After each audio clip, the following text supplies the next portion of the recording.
know about the shunyata. Even though you say something, right, you wouldn't know what is really shunyata means. And then it apparently leads you to nihilism or something like that. There's no karma, there's nothing, because we say emptiness.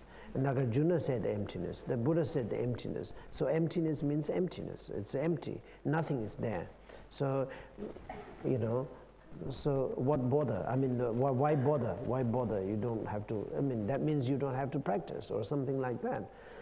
And there are many people like us, the newcomers into the spiritual practices. They say that, they ask me, they even ask me this question to me also, that why do we practice then? You know, emptiness, everything is emptiness. Why do we practice? Why do we bother? And that makes sense anyway. Because, you know, if you do understand the emptiness as the emptiness, then of course why do we need to practice? Buddha is empty, we are empty, everything is empty, so why do we need to practice? So that's quite understandable.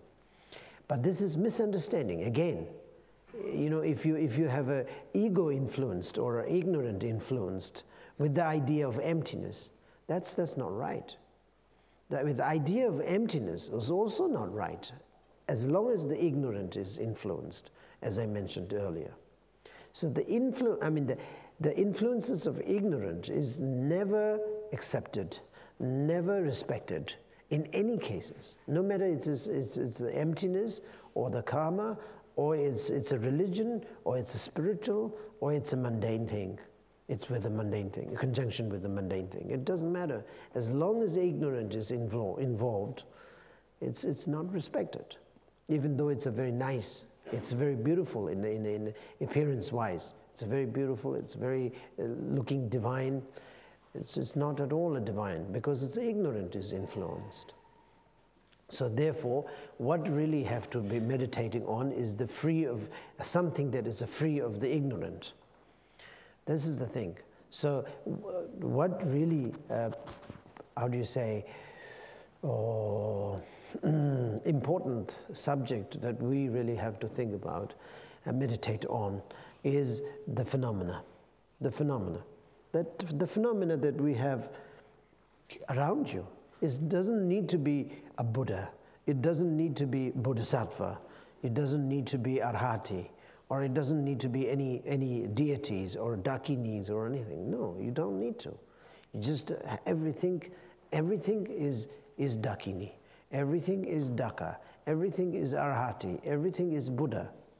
If you know the reality of its own nature. So therefore you just meditate on the tree. You just meditate on a piece of flowers. You just meditate on the fruit. You just meditate on whatever.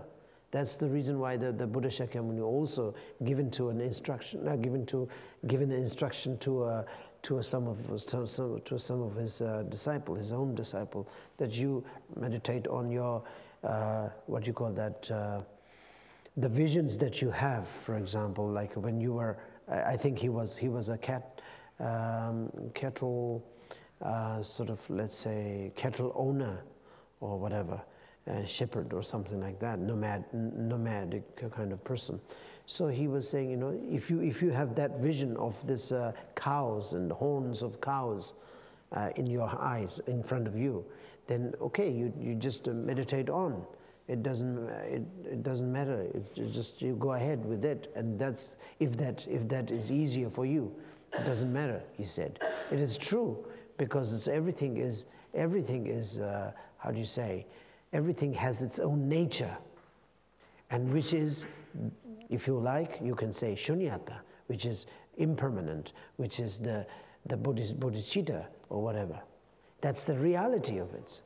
If you don't know the reality, if you do not have any knowledge or any sort of notion of this particular phenomena that you are looking at, being impermanent, or being emptiness, or being the reality, the being its own reality, then there's no point to meditate on the piece of tree.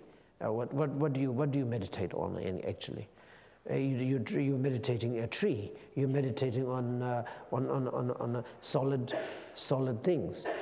that doesn't make any sense. That's the reason we, as a spiritual practitioner, we always, how do you say, encourage ourselves to have a little bit of knowledge to start with. That's the reason the Buddha Shakyamuni has given three different wisdoms. One is the listen and the contemplate. No, listening means the listening wisdom. Listen, I don't know what you call that. I mean, the wisdom of listen, or the wisdom that it comes from the listen to the teaching. And that is the wisdom, the first wisdom. And the second is the contemplating wisdom, the wisdom that linked with the contemplation.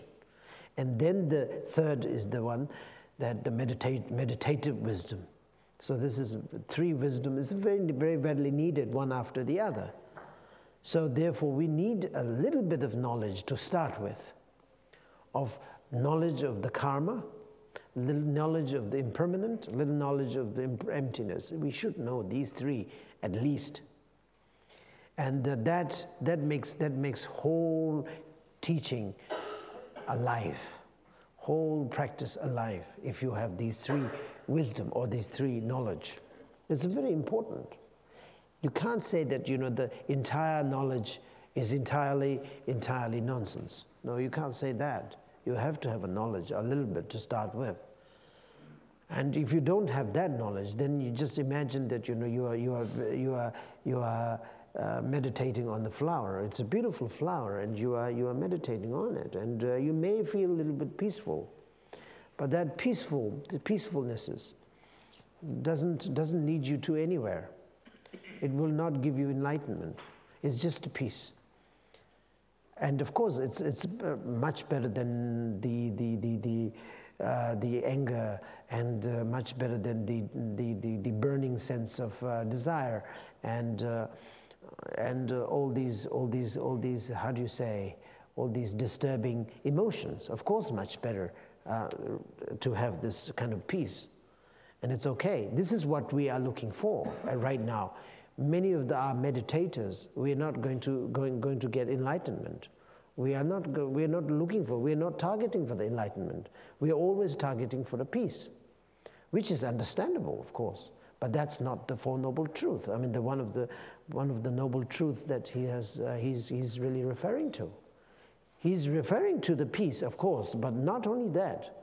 We, or the Buddha Shakyamuni at least, he was really trying to say that the basic peace, the truth, the basic, the divine peace, which is the ultimate peace. That's what we want. We don't want to sort of caught up with the sort of a peace that has nothing to do with anything, and it's just like a blank yourself there. That's not all that we are looking for. Of course, that's good enough to start with, but it's not all that we are looking for. We are looking for something else, which is enlightenment, Buddhahood. And that means the enlightenment. That means the true understanding, thorough understanding, thorough understanding of the nature of the phenomena, nature of the world, nature of universe. So this is the thing. And so meditate on that. So once you understand a bit about this nature, so then you can meditate on anything else. This is the period that you can get teachings from everybody, everything, every sounds, every emotions, every minutes you will get constantly. You will get a teaching. You will get lovely teachings. That's the teaching that we really is missing right now. Even though you get lots of teachings from that master, this master, Theravadan masters, Mahayana masters, that master, this master, Vajrayana masters, and Gelugpa's master, Nyingmapa's master, Dzogchen master, Mahamudra masters. Of course, there are how many masters they have. I mean, I can't mention it right now. But you are missing the true teachings from those phenomena. that is a really true teachings that has already